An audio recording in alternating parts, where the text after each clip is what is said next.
Assalamualaikum warahmatullahi wabarakatuh. Kembali lagi bersama saya Randy Prasetyo dalam pelajaran simulasi dan komunikasi digital. Hari ini kita akan membahas bagaimana cara membuat flowchart di Word. Seperti janji saya pada video sebelumnya. Sebelum kita membuat flowchart, kita akan membahas simbol dalam flowchart. Pertama, simbol dalam flowchart ada yang namanya terminal. Biasanya bentuknya adalah oval. Kemudian fungsinya adalah menyatakan permulaan atau akhir suatu program. Kemudian yang kedua adalah simbol input atau output. Menyatakan proses input atau output tanpa tergantung jenis peralatannya. Biasanya input output ini ada di awal atau di akhir setelah kita membuat terminal. Dan biasanya juga isinya adalah bahan-bahan untuk membuat proses-proses. Kemudian yang ketiga adalah proses. Proses ini biasanya berbentuk persegi panjang dan fungsinya adalah untuk menyatakan suatu tindakan atau proses yang dilakukan oleh komputer. Yang keempat adalah decision. Biasanya berbentuk seperti diamond atau layang-layang. Fungsinya adalah untuk menunjukkan suatu kondisi tertentu yang akan menghasilkan dua kemungkinan jawaban, ya atau tidak. Yang kelima adalah konektor. Fungsinya adalah menyatakan sambungan dari proses ke proses lainnya dalam halaman yang sama. Untuk yang keenam adalah offline connector. Fungsinya adalah menyatakan sambungan dari proses ke proses lainnya dalam halaman yang berbeda. Bentuk simbolnya biasanya adalah segi 5. Nah, biasanya untuk nomor 7-10 itu jarang digunakan untuk proses kehidupan sehari-hari. Tapi biasanya digunakan untuk proses dalam algoritma komputer. Kita lanjut ke nomor 11. Nah, nomor 11 ini adalah flow yang biasanya adalah arah panah. Fungsinya adalah menyatakan jalannya arus suatu proses. Gampang kan menghafal simbol flowchart? Karena kita sudah tahu fungsi-fungsinya. Oke, selanjutnya kita akan membuat flowchart. Pertama-tama di sini saya akan membuat sebuah flowchart atau prosedur bagaimana cara memasak telur rantai satu. Sebelumnya saya akan hapus dulu.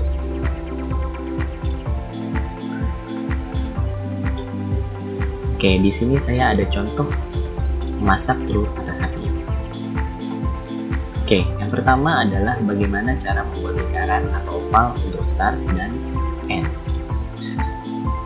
Pertama-tama kita akan masuk ke insert, kemudian kita pilih shape.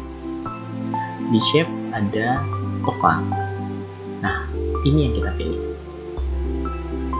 Kemudian kita klik, kemudian kita arahkan untuk membuat ovalnya. Oke, kalau sudah, nanti akan ada tab tambahan yaitu tab format. Di sini ada drawing tools. Nah, format ini kita bisa ubah bentuk dari bangunan oval ini dengan cara tinggal kita klik di sini, kemudian kita pilih sesuai dengan kebutuhan. Di sini saya akan mencoba menggunakan yang ini. Nah, untuk menambahkan tulisan, kita bisa klik kanan, kemudian kita pilih add text. Nah, di sini baru kita ketik start. Untuk selanjutnya, kita akan tambahkan panah seperti ini dengan cara tinggal diklik di bagian format tadi yang di tab format, kemudian ada line arrow. Kita pilih, kemudian kita klik tahan ke bawah.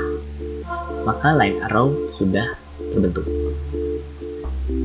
Kita bisa mengatur line arrow sesuai dengan kebutuhan. Nah, untuk selanjutnya kita akan membuat input.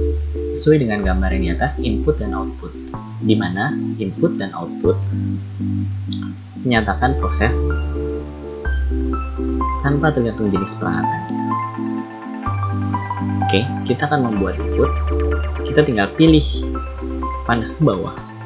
Kemudian biasanya untuk jajar ginjal ada di basic shape dengan nama parallelogram.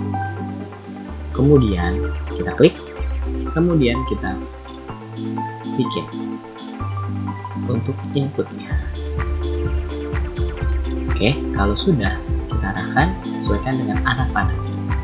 Nah, karena saya ingin menyamakan dengan bentuk yang di atas, saya tinggal pilih klik ini, kemudian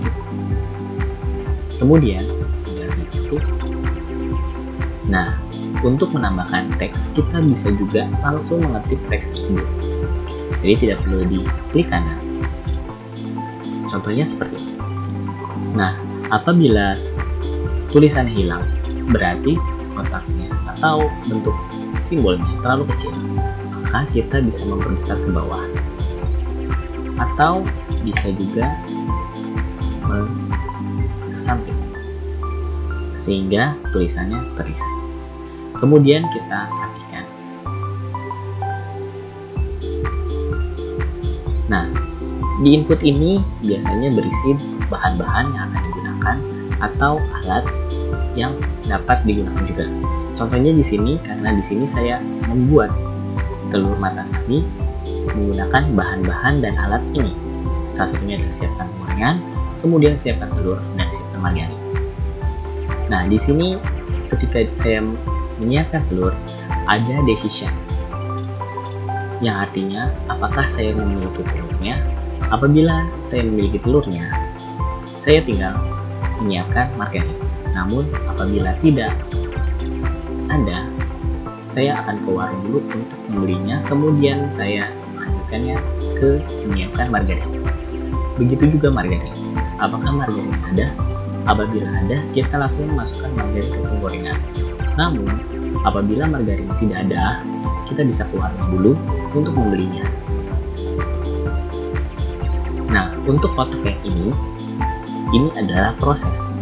Artinya saya memproses margarin ke penggorengan. Kemudian, di sini juga ada proses saya memasukkan telur ke penggorengan. Nah, setelah itu, di sini saya ada decision lagi, di mana saya melihat apakah telur ini sudah matang atau belum. Apabila belum, maka saya akan memasaknya lagi. Apabila sudah, saya akan hidangkan di piring. Nah, ini adalah output. Input dan output hampir sama simbolnya, yaitu jajar ginjal. Nah, bagaimana?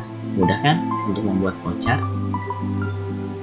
Oke, selanjutnya saya akan menunggu kalian untuk membuat flowchart ya.